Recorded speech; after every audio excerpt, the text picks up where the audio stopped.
As per these theories, dividend policy or dividend decision, dividend policy or dividend decision plays an important role.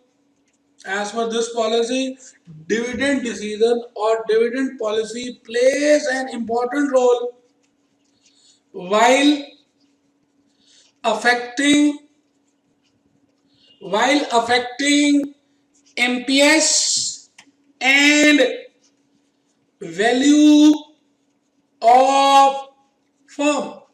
आराम से बैठे,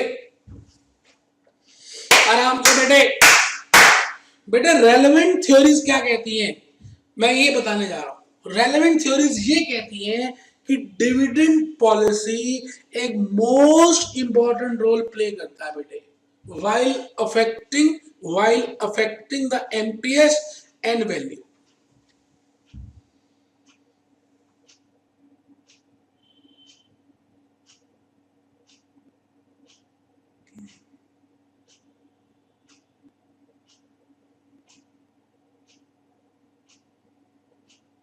तो बेटे ये थ्योरीज कहती हैं कि dividend policy plays an important role. अब बेटे कभी भी कोई भी मॉडल करते हैं, कुछ भी थ्योरी करते हैं, तो एक चीज बताइए जी, इस दुनिया में सबसे पहले ग्रोथ कहां पे हुई? मैं कहूंगा जी सबसे पहले तो यूरोप में ग्रोथ हुई, फिर यूनाइटेड स्टेट्स में ग्रोथ हुई, और फिर ब्राजील, रशिया और इंडिया और चाइना में ग्रोथ हो रही है। तो बेटे सबसे पहले यहाँ के लोग पढ़े लिख गए और इन्होंने बड़े सारे मॉडल्स बना दिए। बेटे इसमें एक इंसान था जिसका नाम था वॉल्टर। वॉल्टर बेटे J.M. वॉल्टर। तो आज हम सभी पहले J.M. वॉल्टर्स मॉडल की बातें करने जा रहे हैं कि वॉल्टर कहना क्या चाहता है। वॉल्टर वैसे कह रहा है रेलेवेंट। वॉल्टर का आंसर तो यही है कि रेलेवेंट मतलब yes, dividend policy plays an important role. But बेटे कोई भी मॉडल बनता है तो उसमें कुछ अजम्पशंस होती हैं, कुछ बातें होती हैं, कुछ बातों को सोचा गया होता है, कुछ बातों को मान लिया जाता है, पहले से ही कुछ बातों को मान लिया जाता है। जैसे मैं कहूं क्रिकेट की अगर आप गेम देखें तो बेटे क्रिकेट की गेम में ये जो पिच है ये 22 स्क्वायर यार्ड की है। बेटे एक बॉलर यहां होगा, बैट्समैन यहां होगा, 11 प्लेयर खड़े होंगे टोटल।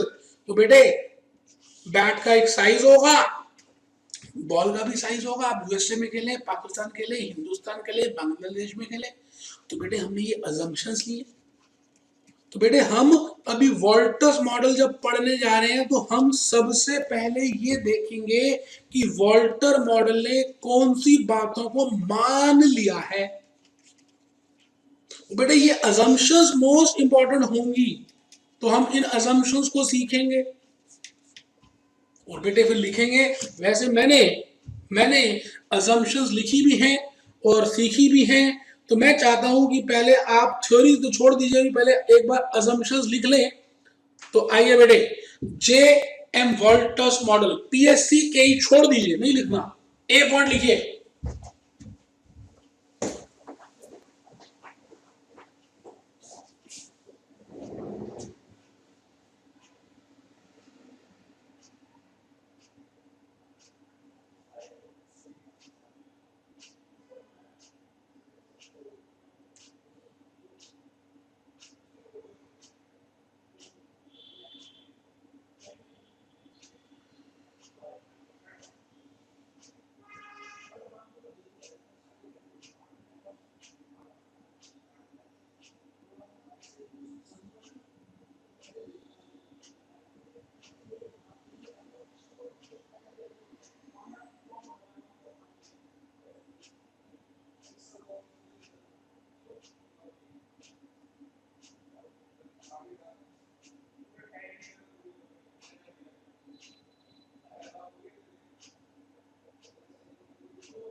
बेटे as per GeM Walter's model आपने लिखा dividend policy plays an important role. मैं चाहता हूं आप अंडरलाइन कर दीजिए important role in affecting the sentiments. बेटे सबसे पहले सेंटिमेंट्स चेंज होते हैं, MPS and value of firm. ठीक है जी, ठीक है जी। तो चलिए जी, ए पॉइंट लिखने के बाद आप बी लिखिए, फिर मैं समझाऊंगा, आप टेंशन मत लें, पहले लिख लें, एक ही काम हो सकता है ना बेटे। तो Walter's model has classified firms into 3 categories. 3 को अंडरलाइन करेंगे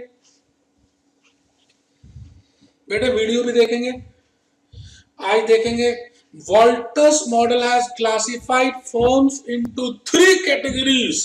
3 categories, A growth firms, B normal firms, C declining firms. बेटे वॉल्टर ने अपने फर्म्स को 3 कैटेगरीज में डिवाइड किया है, ग्रोथ, नॉर्मल एंड डिक्लाइनिंग।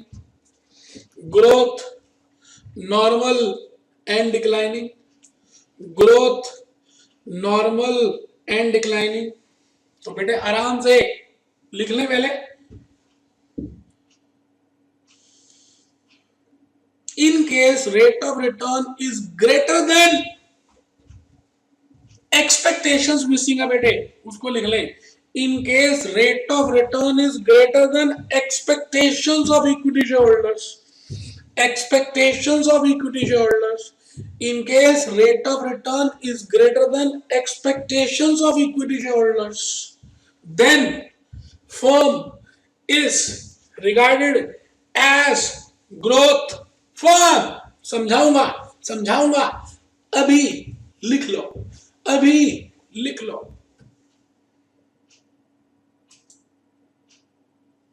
बेटे मैंने वॉल्टर की फोटो को डाउनलोड किया, मोदी गिलानी की फोटो को डाउनलोड किया, लिंटर की फोटो को डाउनलोड किया। बेटे इतना मुझे प्यार था आपसे, सेवा भाव देखिए बेटे।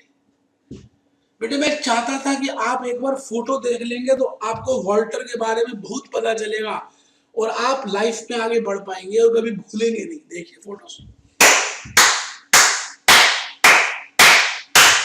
आइए चलिए जी, सी पॉइंट लिखिए।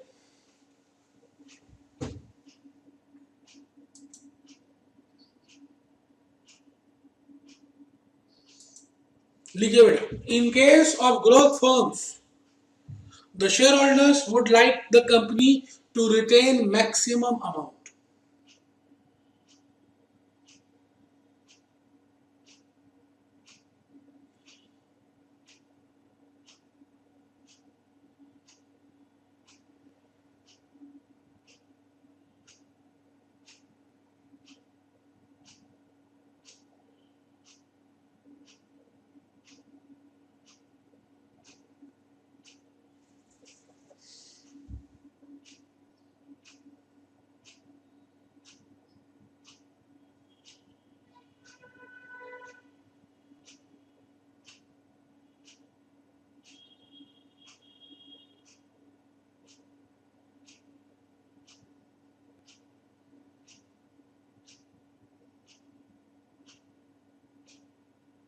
आराम से लिख लीजिए बेटे, कोई जल्दी है ही नहीं।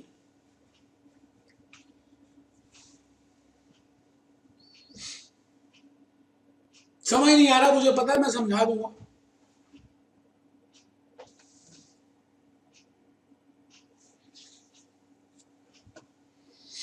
There is a negative correlation between dividend and market price of shares। आराम से लिख लें बेटे, वॉल्टर्स मॉडल लिख रहे हैं, वॉल्टर के बारे में लिख रहे हैं, अभी वॉल्टर के विचार देख रहे हैं, अभी हम कुछ समझ ही नहीं रहे, लिखने का काम तो कर ले।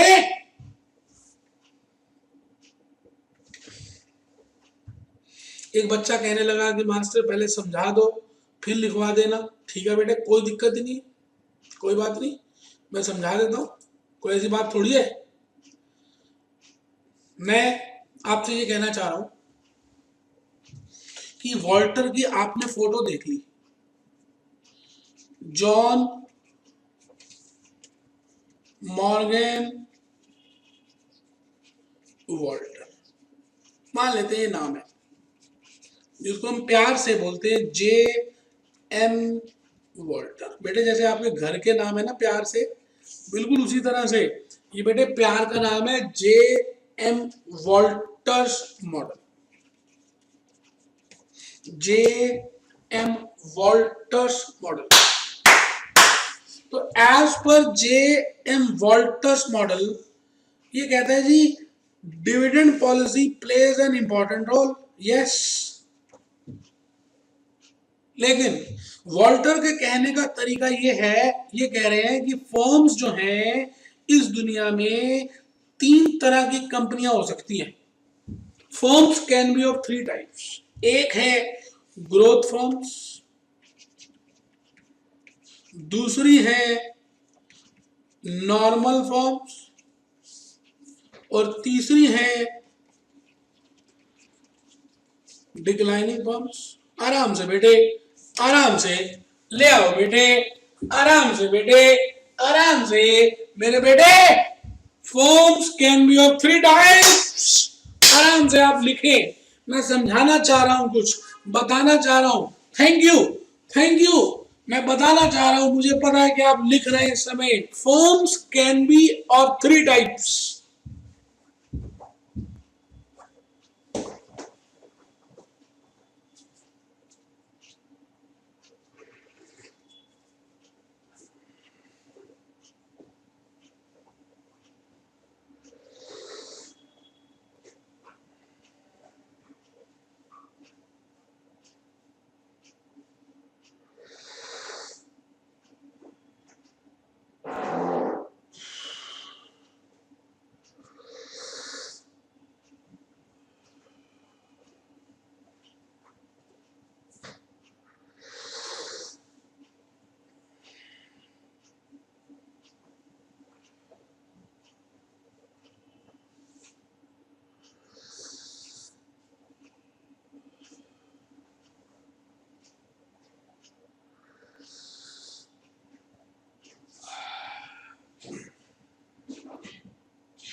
बेटे फर्म्स 3 तरह की होती है बेटे एज पर वॉल्टर। मैं अगर बात करूं, मैं अगर आपसे पूछूं कि बेटे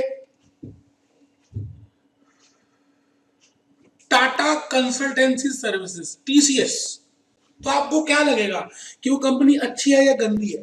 दूसरी बात, मैं अगर आपसे पूछूं किंगफिशर एयरलाइंस, तो आपको क्या लगेगा कि वो कंपनी अच्छी है या गंदी है?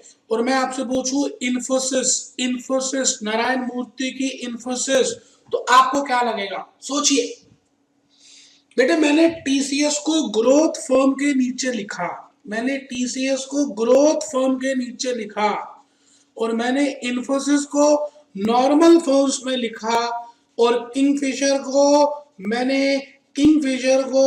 मैंने डिक्लाइनिंग फर्म्स में लिखा।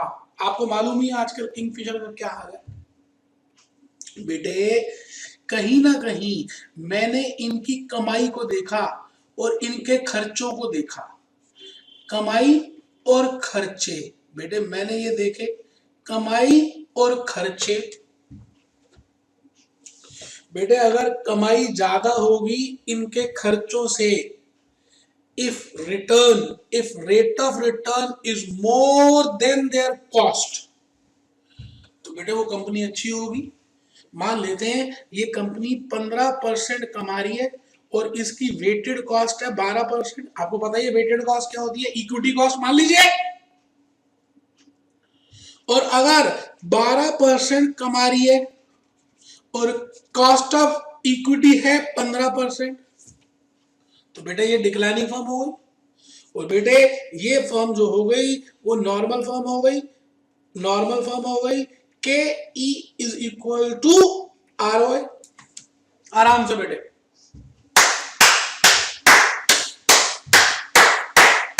मैंने कहा जी वॉल्टर्स मॉडल के हिसाब से फर्म्स तीन तरह की होती हैं, एक ग्रोथ फर्म्स, एक नॉर्मल फर्म्स और एक डिक्लाइनिंग फर्म्स। और ये कैसे पता चलेगा कि ये ग्रोथ है, नॉर्मल है या डिक्लाइनिंग है? उसके कमाई के दर से।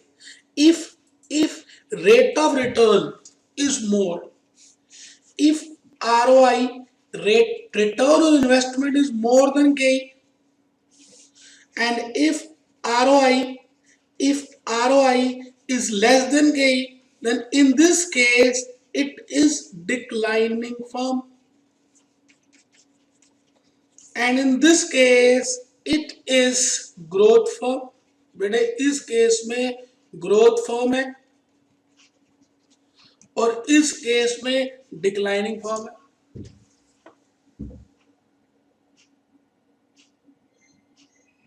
अब बेटे मैं ये कहना चाह रहा हूं कि ग्रोथ फर्म को हम कहते हैं जैसे रेट ऑफ रिटर्न 15% है और कॉस्ट ऑफ इक्विटी है 12%। तो मुझे बताइए अगर आप इस कंपनी के शेयर होल्डर होंगे, अगर आप इस कंपनी के शेयर होल्डर होंगे तो ये जो कंपनी है इसके शेयर होल्डर हैं आप। अब आपके पास एक चॉइस है कि कंपनी या तो आपको डिविडेंड दे दे। अच्छा डिविडेंड दे देगी तो वो पैसे आप इन्वेस्ट कहां करेंगे, 12% के रेट में। और अगर कंपनी अपने पास ही रख लेती है, डिविडेंड नहीं देती, तो आपको कमाई कितनी होगी, 15%। तो आप क्या चाहेंगे, डिविडेंड लेना या ना लेना? बड़ी सिंपल सी बात है बेटे, आप चाहेंगे कि डिविडेंड ना ही मिले। क्यों? क्योंकि डिविडेंड नहीं मिला तो आपको 3% की तो ग्रोथ ज्यादा हो रही है बेटे। और अगर मैं इसको ऑपोजिट कर दूं कि रेट ऑफ रिटर्न 12% है और कॉस्ट 15% है, तो बेटे आप बताइए इस केस में क्या लगता है, क्या लगता है बेटे? Equity share holder, cost of equity, equity share holders क्या सोचेंगे, क्या एक्सपेक्ट करेंगे? बड़ी सिंपल सी बात है बेटे, वो तो यही चाहेंगे, क्या क्या वो तो यही चाहेंगे कि डिविडेंड दे दिया जाए। क्योंकि जब उनको डिविडेंड मिल जाएगा तो वो उसको री इन्वेस्ट करेंगे। और बेटे री इन्वेस्ट 15% पे कर सकते हैं, और अगर कंपनी उनको री इन्वेस्ट करती है तो 12% पे करेगी, तो वो डिक्लाइनिंग फर्म है। तो बेटे इस केस में शेयर होल्डर्स एक्सपेक्ट करेंगे कि 100% डिविडेंड पे आउट रेशो हो जाए। और इस केस में ये एक्सपेक्ट किया जाएगा कि dividend pay out ratio should be 0%। आराम से बेटे, कोई भी जल्दी है ही नहीं। मैं तो यही कह रहा हूं कि एक केस में इक्विटी होल्डर्स चाहेंगे कि डिविडेंड ना मिले और एक केस में चाहेंगे कि मिल जाए, और बीच वाला केस में तो बेटे उनकी मर्जी होगी, दे तब भी ठीक, नहीं दे तब भी ठीक, क्योंकि वो भी उतना ही कमाएंगे, कंपनी भी उतना कमाएगी। अब अगर ये कंपनी पहले केस में, इस केस में डिविडेंड 0 की जगह 100% दे देती है या कुछ भी दे देती है, तो शेयर होल्डर्स की बात को माना नहीं गया ना। शेयर होल्डर्स की चाहत, शेयर होल्डर्स की उम्मीदें, शेयर होल्डर्स की एक्सपेक्टेशन को ध्यान में नहीं रखा गया ना, तो बेटे शेयर होल्डर्स के सेंटीमेंट्स वीक हो जाएंगे। और जब सेंटीमेंट्स वीक होंगे तो मार्केट प्राइस डाउन आ जाएगा। और अगर मैं दूसरा केस देखूं अगर मैं 0% ही रखूं यहाँ पर तो बेटे उनके सेंटिमेंट स्ट्रॉन्ग हो जाएंगे, और जब उनके सेंटिमेंट स्ट्रॉन्ग होंगे तो बेटे मार्केट प्राइस अप जाएगी। आप मेरी बात समझ रहे हैं ना? डिविडेंड डिसीजन का मतलब ये नहीं है कि डिविडेंड देना ही देना है। डिविडेंड डिसीजन का मतलब है कि अगर हम 0% दें या 100% दें या 0 से 100 के बीच में दें तो क्या मार्केट में इफेक्ट होगा। बेटे उस पॉलिसी को हम कह रहे हैं ये है डिविडेंड डिसीजन। आप बात समझ रहे बेटे? तो मैं भूपेश आनंद आपके सामने इस समय वॉल्टस मॉडल को कर रहा हूं, और वॉल्टस मॉडल में 3 तरह की फर्म्स हैं। एक फर्म का नाम है ग्रोथ, दूसरी का नाम है नॉर्मल, और तीसरी का नाम है डिक्लाइनिंग। और फर्म और वॉल्टस मॉडल ये कहता है कि जो ग्रोथ फर्म्स हैं, जो मैंने एग्जांपल दिया टीसीएस का, और जो नॉर्मल फर्म्स हैं जो मैंने एग्जांपल दिया इंफोसिस का, और जो डिक्लाइनिंग फर्म्स हैं जो मैंने एग्जांपल दिया किसका, किंगफिशर का। जैसे मैं आपसे कहूं आर इज ग्रेटर देन के, आर इज इक्वल टू के, आर इज लेस देन के, यही है ना बेटे? तो इन कंपनीज को डिविडेंड पे आउट रेशो कौन सी फॉलो करनी चाहिए बेटे? ए बेटे 0% करनी चाहिए, और डिक्लाइनिंग फर्म्स को 100% कर लेनी चाहिए, और बेटे नॉर्मल फर्म्स को 0 से 100% तक कर लेनी चाहिए आराम से बेटे। डिविडेंड पे आउट रेशो भी लिख दी, क्योंकि अगर ये पॉलिसी इतनी रेशो होगी तभी वो उनके सेंटिमेंट स्ट्रांग होंगे और मार्केट प्राइस ऊपर जाएगा। लेकिन बेटे ये सारी बातों के पीछे कुछ अजम्पशंस हैं। कि क्या अजम्पशंस है? परफेक्ट मार्केट है, अभी लिखेंगे, रिटर्न पता है, केई पता है, एक्सपेक्टेशंस पता है, और मार्केट में ट्रांसपेरेंसी है, नॉलेज फ्री है, तभी तो हमें पता चल पाएगा कि ये कंपनी का आर कितना और केई कितना और डिविडेंड का मतलब कितना है। बेटे इन सभी बातों को ध्यान में रखते हुए वॉल्टर साहब ने एक रिलेशनशिप बनाया। उन्होंने कहा जी रिलेशनशिप है किस किस का? मार्केट प्राइस का, अर्निंग प्राइस का, और अर्निंग प्राइस में डिविडेंड प्राइस का, डिविडेंड पर शेयर का, अर्निंग पर शेयर का, रिटेंशन का, और बेटे उसके बाद आर का, और बेटे केई का। उन्होंने कहा ये एक ही घड़े में रिलेट करते हैं, और एमपीएस बाहर है। एमपीएस को हमने कहा डिपेंडेंट वेरिएबल है। Market price per share MPS is dependent variable, और इंडिपेंडेंट कौन से? ये किसके ऊपर डिपेंड होता है बेटा? ये किसके ऊपर डिपेंड होता है? ईपीएस के ऊपर, डीपीएस के ऊपर, रिटेंशन के ऊपर, आर के ऊपर, और के के ऊपर। तो बेटे एक मैं अभी रिलेशनशिप इक्वेशन बना रहा हूं, और उस रिलेशनशिप इक्वेशन से हम इस मॉडल को कंप्लीट करेंगे, और इस मॉडल का नाम है जेएम वॉल्टस मॉडल। वो कहते हैं कि मार्केट प्राइस